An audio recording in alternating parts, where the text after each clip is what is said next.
Now we're going to take a look at the mixer section located down here. Upon opening this mixer section, you'll notice that it says microphone mixer at the top of the window.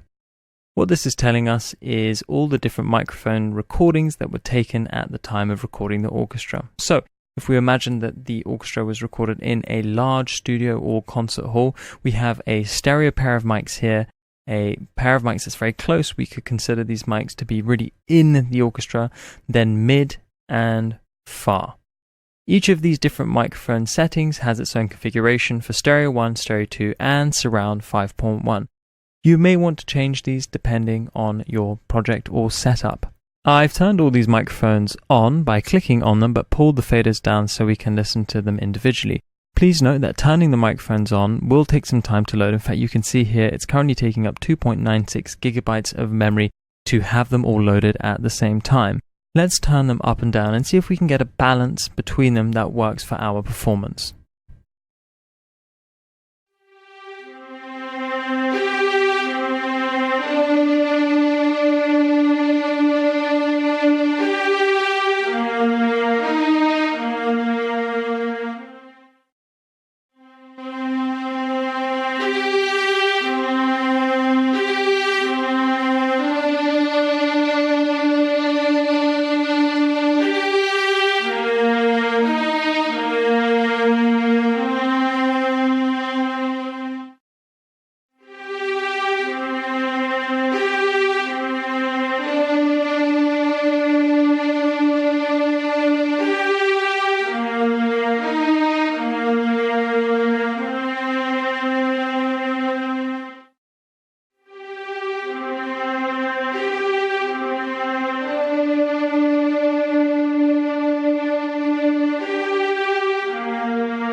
Now, what I love about these different microphone recordings is that they allow you to mix different levels of intimacy, especially on the close one, where you can even hear, or you can almost hear, that bow hitting or playing on that string.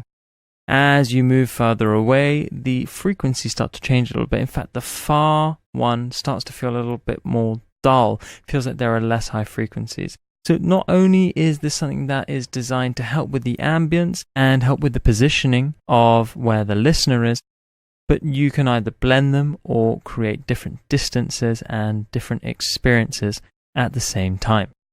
The mixer section also has 3 different effects, starting with EQ. So we are given another set of parameters, which is very useful for sculpting our sound. Now, if you're unfamiliar with EQ, this is a great place to start.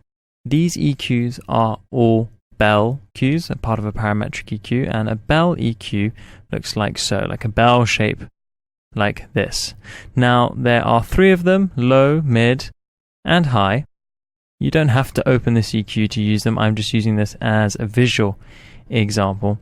But the mid EQ, as you'll see in a second, is the only one that can have the width or narrowness changed, like so. So let's go back to our EQ. On here, we've got low, we've got the gain, and then we have the frequency. Same for the high, but you'll see for the mid, you have BW, bandwidth.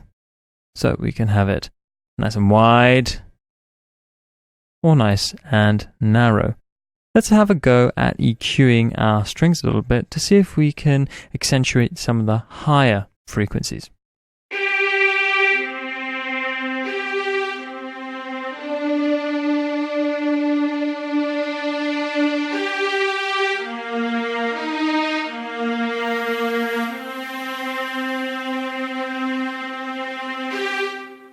You have to be quite careful with the EQ because it can sound very unnatural very quickly. Unless, of course, that's what you're going for. Maybe you're looking to do a little bit of sound design and make this sound a little more eerie, in which case, be a little wild.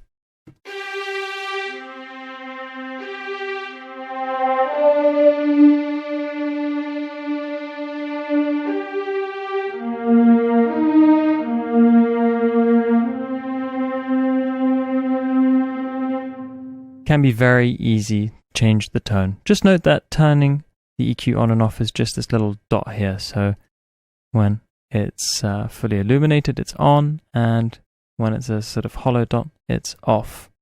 Okay, let's turn that off for now and move on to reverb.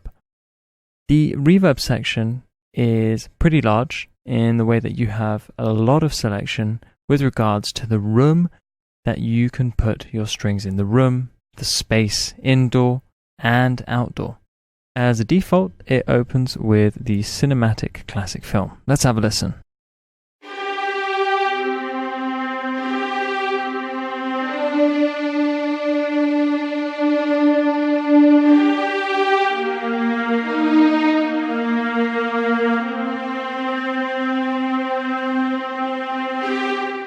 You can kind of hear why it's called cinematic film.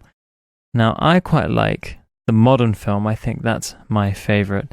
Let's have a listen. Now, notice as I adjust the mix dial, we get more of the effects. So the more you turn it clockwise, the more you get that cinematic modern film reverb effect. And when you turn it anti-clockwise, the less you get.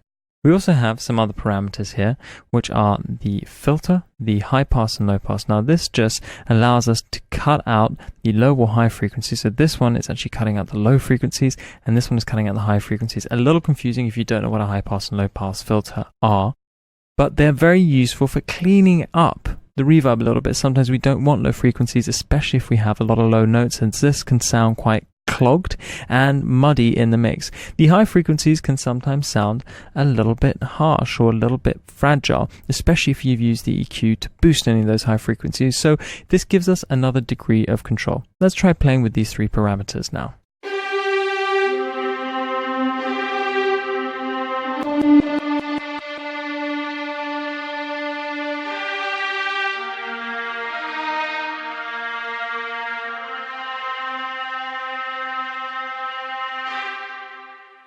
Again, a lot of tone shaping capability here.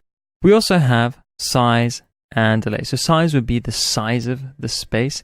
Delay would be how long it takes for the reverb to kick in.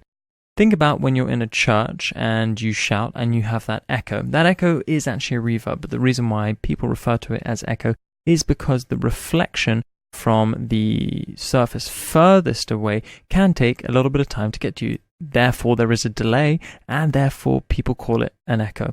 So we can really increase this delay to quite an unnatural number of about 300 milliseconds. Let's have a listen.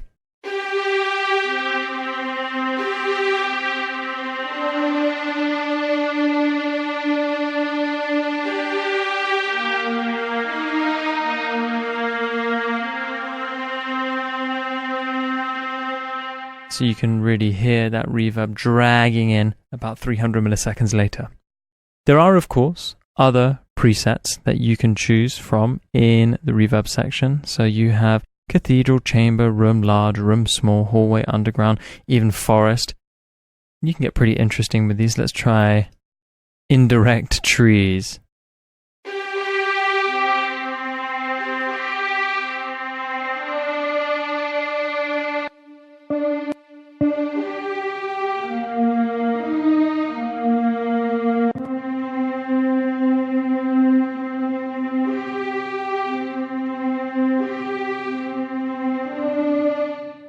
If I'm honest, I wasn't sure that trees were capable of reverb, but I guess even a forest has some reflections.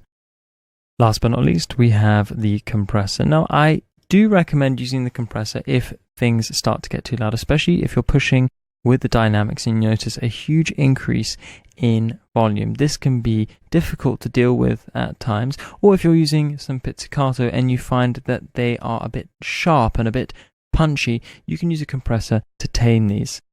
If you're unfamiliar with the compressor, this is a good place to start, although I would probably recommend staying away from it. In the meantime, let's have a look at how to use it. Threshold dictates how much compression there is. The further you pull it anti-clockwise, the more compression.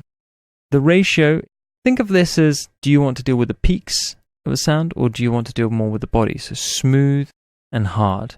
Then you have attack, how quickly it kicks in. So you go from very fast, 0.1 millisecond, which is pretty much instant, all the way to 30 milliseconds, which is rather slow.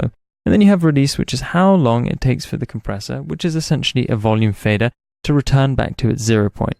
You have gain, which you can increase or decrease if you need to make up for any loss of volume.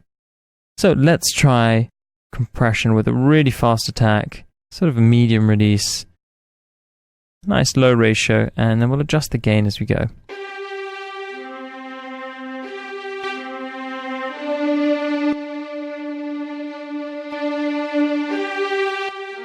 We can hear a huge decrease in volume there, so let's pump that up a little bit with a gain.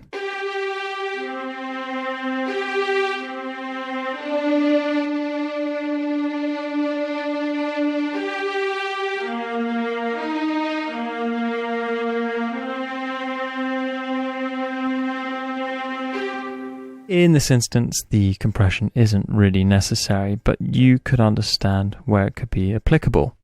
In the next video, we'll be taking a look at the brass ensemble.